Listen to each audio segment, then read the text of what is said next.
All right, so basically, like I was saying, I've been playing Magic for a long time. Had a lot of decks, everything.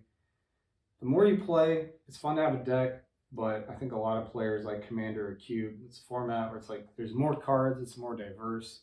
You don't have the same deck all the time, right? So I like those formats. It varies up the gameplay. A lot of people get there over many years of playing. And maybe some people just like standard decks, whatever. So this is a cube. So it's at least like 360 cards, and it can go up to however many you want. I've seen cubes that are 500, 1,000, 2,000 cards. But basically, the idea is Magic Pack is like 15 cards. So what you'll do is you take three packs of 15, right? And then you will, everybody, there's like 4 players. You'll take a card, you take one, and you pass it around. And then they're simulated packs, basically, and then you take the second one, take a card, you pass it the other one. And then you make a deck, and then you shuffle it back, and because there's so many cards, every time you play, it's a different experience, right? So you have that. Or with like, you only have like 2 people, there's a thing called a sealed deck, because a sealed deck is normally like basically 6 packs together. So take a stack, like anywhere from like 60 to 90 cards, because like a lot of cards in a cube, I know this is like kind of complicated, but they're higher quality, so you don't need as many to make a deck, right? But like usually I'll take like anywhere from 70 or 90 cards from there, whittle a deck down, play with somebody, shuffle it back. So it's really fun because you always have different experiences. So I have one of those. I have a commander deck, so I have cubes, whatever. Now, I actually haven't even played with this yet. I'm pretty excited to get it. So I thought this was fascinating because I have been playing for a long time. I found this thing. It's called, well, the designer of Magic, his name is RoseWater is his last name. So somebody took an AI generated, like a neural network, and started feeding it Magic cards, and it started spitting out cards. So what we have here is this program, and it's like Twitter account. It's called RoboRoseWater, like a robot version of, kind of play on the creator's name. So what we have here is, are those all AI or? Yeah. So what this is, it's all actual AI generated cards. So every single card in here is all AI generated mechanics and AI generated art. So I'm gonna show off these in a second. But the idea is they curated after like thousands of cards, and they put all the special frames and stuff from Magic in here. So it's like a little more unique, and then also like, oh, here's a bunch of abilities that Magic has never done before. Here's some weird stuff for you guys to test out. So no one really designed it, except it was, it was all curated. So it's a very interesting thing, right? That is all AI. So I really like the idea. So I think this will be a lot of fun, and soon I will definitely be playing with a couple of people. So we have, so all the art, and the art is AI generated, and then also all the abilities and they put all the frames and all the everything from the game. So there's like tons and tons of frames and tons of unique looking things in here. So it's pretty cool. I'm pretty excited that people keep innovating and coming up with weird stuff to try out and play with, right? So we will see. So this is a 360 card cube. So at some point there is a list, I believe, like on Reddit and stuff that you can go on for the RoboRoseWater Masters. I can pull out a back. So that's what these look like here. And I got these like special printed. I had to get somebody uploaded them into a card maker generator. Yeah, that's awesome, dude. Yeah, so pretty cool that you can, if you have the specifications and you have all the stuff to print out, if somebody already has the template, like I requested the template and then I got it all printed out. So pretty cool, easy for me, right? I mean, it's spent somebody else a lot of time on this, so that's really cool. So yeah, I mean, if it's a good game and people value it, like anybody, people are gonna keep making more cool stuff with your game. So I want to check some out. So there's a really funny one. It's each player loses the game. Like some of the cards I just take out because like that's dumb, right? But like it's maybe funny, but yeah. It's kind of like a trolley card. Yeah, it's like everyone loses. It's like I guess the best case scenario, it's like, oh, I'm about to lose, so everyone loses, right? But yeah, you're just like pulling a grenade out and just taking everybody out. Yeah. That's awesome. Yeah. So going back to this, these cards are amazing, high quality as well. Yeah, pretty good quality. Yeah. Pretty happy with it. So yeah, going back to that, like AI, like that's just creating a whole new game at that point. You know what I mean? Like a whole new can of worms. Yeah. Or it can expand. It can almost be like its own universe at that point. You know what I mean? Like now Marvel has a universe and it's got a bunch of other things going on. Or it could be a what's it called? RoboRoseWater Cube. Just really quick, you can't play these; they're legal. You can play them in a tournament. Nothing like something like this should be played with only cards like this, unless your friendly play group wants to do whatever they want. Like you can make your own rules, but you can't really do anything except for have fun and try stuff out. So everybody would play with cards from this and put it back is the idea. So yeah, just a little thing right there. Yeah, clarify that they're not tournament legal cards. Yeah. Which makes sense. Right. Makes sense. But the same thing, like AI, like what is AI doing now? Like it's creating a whole new dimension in Magic. You know what I mean? Yeah. What else can it create a whole new dimension in? You know what I mean? Like comic books. What about Pokemon? What if it starts creating its own little Pokemon? Gosh, I'm sure somebody's done a little bit of that. Yeah. You know? What if spits all 700 into a randomizer and sees what it comes up with. It creates like a new Charizard looking thing. It looks like a robot Charizard or something like that. Yeah, exactly. Yeah, it's pretty amazing what art is becoming now. It's like we're literally enabling art to be randomized, pure random robotic intelligence is pretty much AI is like. Right. I can't wait. I can't wait until someone creates a software where you can literally create your own AI, like collages or whatever you want to do. If you're thinking about, I have this idea. I want to I have this warehouse. I want to have a wall that's dedicated to comic books or you know what I mean, Sandman. Like, and then you put a bunch of images and it spits out this one mural. Yeah.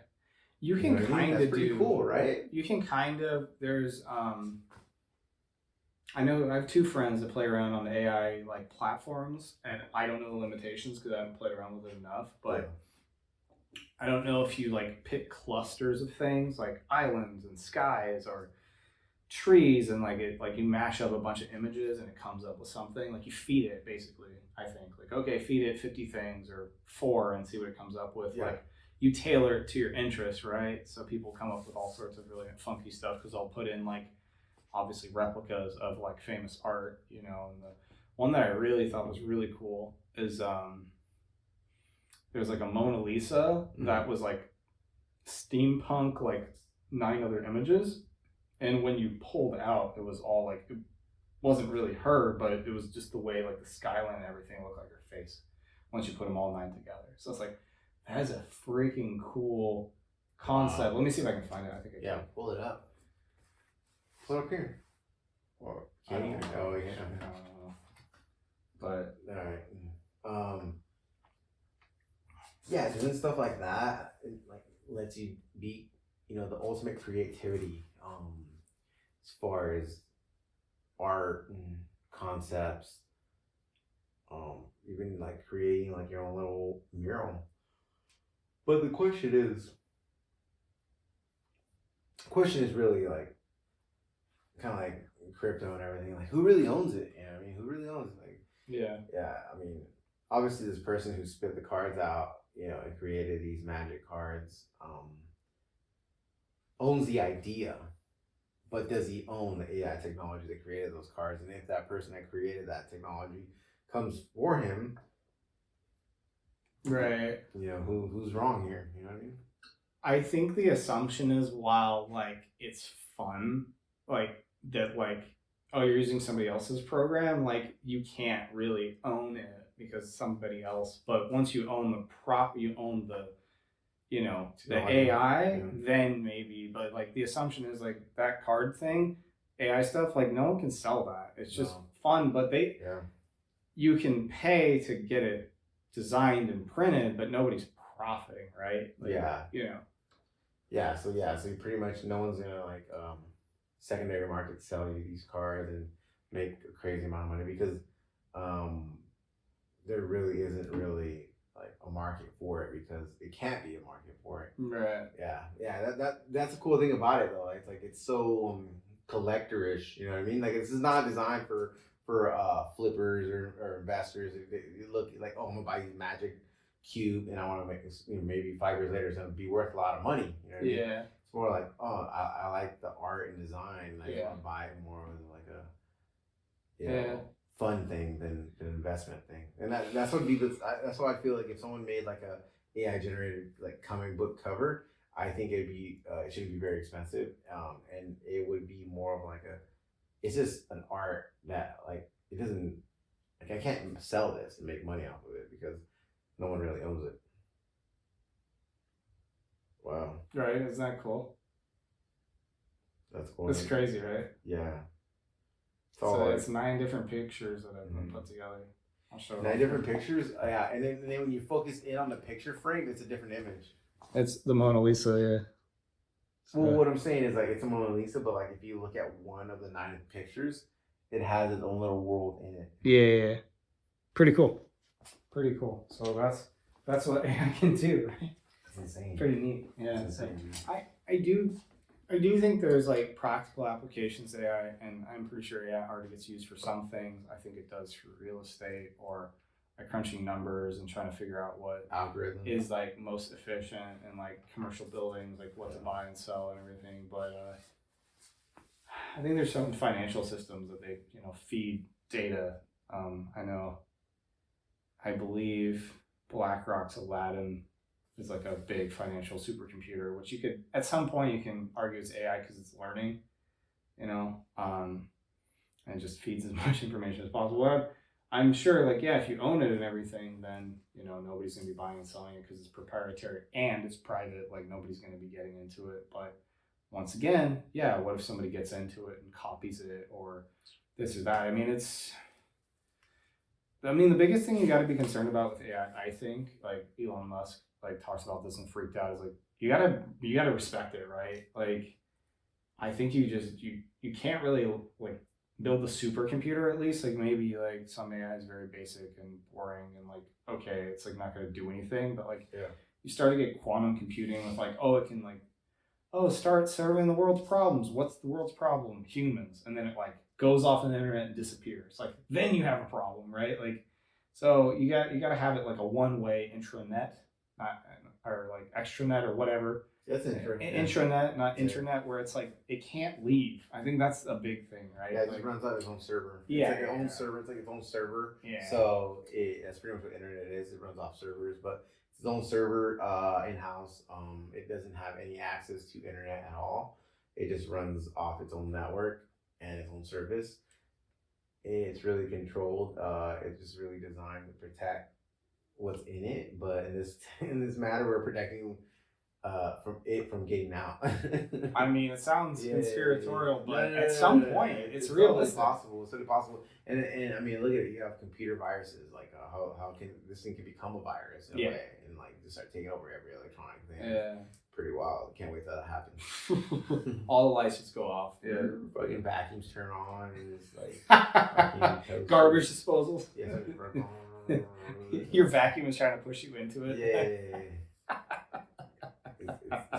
It's crazy, man. It's cool though. Your smart fridge is like trying to give you poison food. It's like, it's been fine. No, it's not. Fine. It's like freaking moldy, like fungi and all that. So that's nasty. Sorry.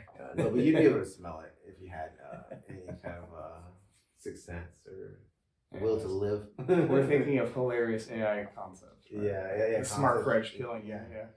Yeah, concepts are a very tricky slope, dude. It's like you do not want to trust them at all, just because they're learning, and once they become somewhat human-like, they want to just do crazy things. Even if you like AI drones and like with war missiles, right? That like go bomb places. Like, what if those become sentient? Like, they're not going to on their own, but a combination of too many layers of smart factors that turn against it. It's like, oh no, like, this is a problem. I mean, obviously, I'm getting theoretical. It's like kind of silly, but it's real. I know, it kind of reminds me of like Transformer.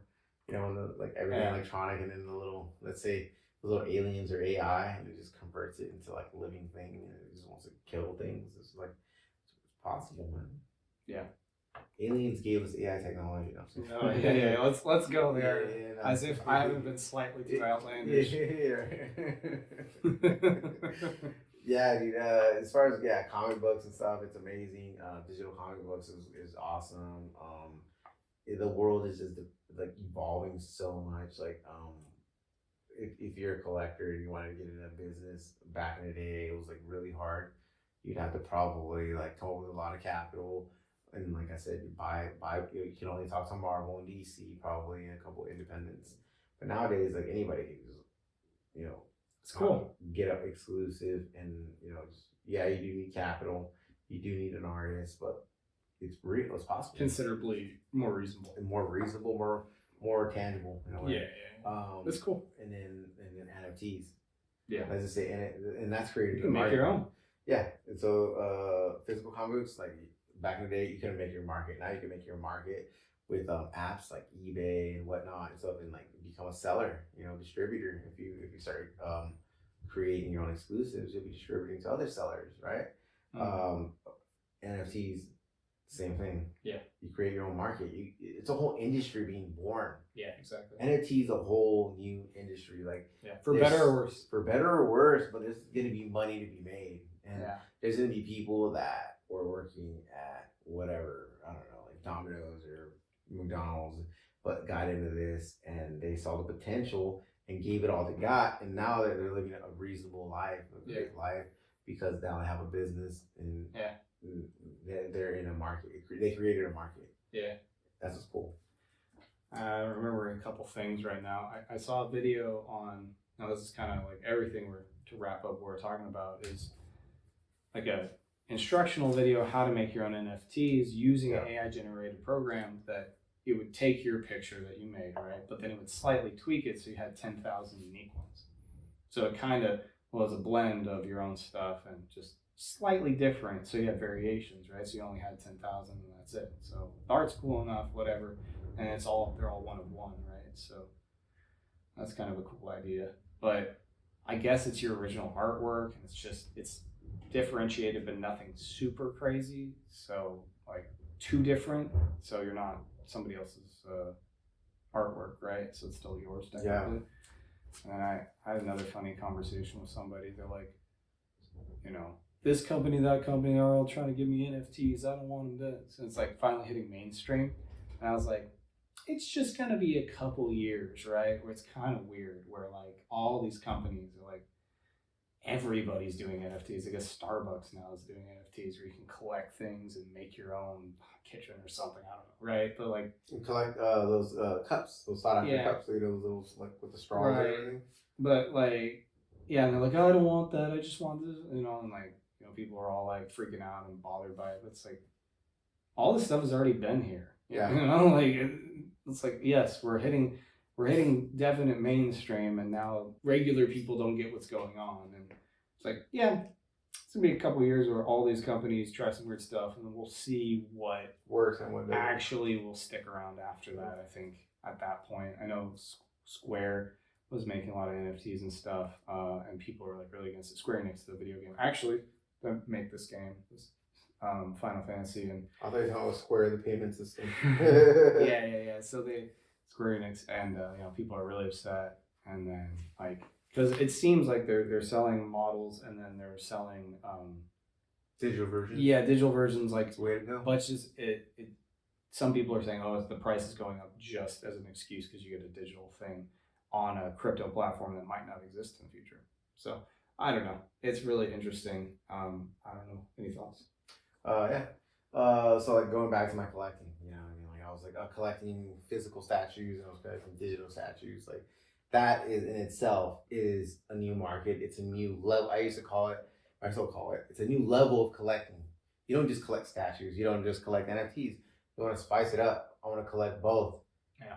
And how do you spice up collecting both? You collect both physical and digital. Yeah. Same serial numbers. Yeah.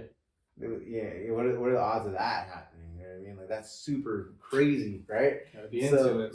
Yeah, gotta be real into it. You gotta be like, you just want to be that guy that can be like, oh, you got that? Oh, I got that, and I got that. But you want to one up them with they're both the same serial number, print edition, whatever you want to call it, mid number. So going back to your question, as far as like, you have a physical and they'll give you a digital copy, and then they're just buying it because they want the digital copy. Or it was the company's justification for it to be priced higher, even though people don't want this NFT because they can mainstream a lot of people. Yeah, it's very mixed. Yeah, people that do Web3 decentralized get it. Yeah, mainstream they don't want. Yeah, it's Starbucks. A lot of people don't want it. Yeah, it's still going back to those days, man. What I was like talking about, and I still talked about it this day. Like when you got Blockbuster and Netflix, you know what I mean? Blockbuster's like, hey, we come to our store on a Friday and you try to get a movie that everybody wants and you can't get it. You know what I mean? And then Blockbuster or Netflix comes in, like, no, we'll just mail it to you, dude. Like whatever. Like you don't have to come to us, and then you can pre-order it. Yeah. So you can get it guaranteed. Wow, game changer. Then they go stream. Yeah. Digital. Let's go digital, dude. And then wipes out Blockbuster and Hollywood Video. At that point, they're just like disintegrated. Like they're like they already took over the physical. Now they're doing the digital. Yeah. And a lot of people didn't understand digital, dude. Like I didn't understand digital. I'm like, they can have shows. I really want that? Yeah, they want shows. Like, I mean, they only have a few shows on there. Back then they only had like Friends and Seinfeld or some shit like that. I don't know. I'm just. I think if they're that lucky, those are huge shows. Yeah. I think they have Seinfeld now. Yeah, that's Seinfeld now. Yeah. They just had little third party one off. What is this show? We've never heard of it. Yeah, they had like a Lifetime shows or something like that. I don't know. On demand. I have to throw that in there, bro. And honestly, I don't even know if it's that funny. I was kind of choking. Like it was like it wasn't funny. It was just caught him off guard. It was like that was already in my windpipe, and he made a joke, and that was all right. Like, all right. It wasn't great. It was just it was just there. It was just enough to chuckle at. But anyways, you have happy to not exhume water on the podcast. There you go. So you got your super non-wanting. Yeah, there are shows on there that nobody wanted. Yeah, let's put it that way. It was low budget. It was, and the reason being was because they were just testing water. Small. Right? Yeah, testing water. And that's what we're at right now. I was testing water right there. Yeah, we were definitely tasting it too. So that's what the NFT world's doing right now. Yeah, they're literally just testing waters on the market, see what sticks and what doesn't. Obviously, the collectibles IPs is a for sure guarantee. Now, if you want to have Nike give you go buy a pair of Jordans and you want an NFT version of that because you want to wear them in the metaverse, that's cool. Yeah. But if you just want to buy a Starbucks NFT collectible because it's not going to be in a metaverse, it's just because, it's a thing why not? Why not? And then they're going to surcharge you on that. And let's not even mention if they want to charge you gas fees if it's on the Good job, we got your Starbucks NFT. Yeah, you got your Starbucks NFT. It costs you $800. It's like $1 for the cup, and then it's fucking $799 for the gas fee. But I got the special unicorn frap one. Yeah, it's all right. It's a one of one. It's a one of one, guys. Anyways, whatever sells. Pumpkin spice NFT. There you go. Pumpkin spice latte NFC. Yeah, there you go. Damn. Anyways, that's coming soon.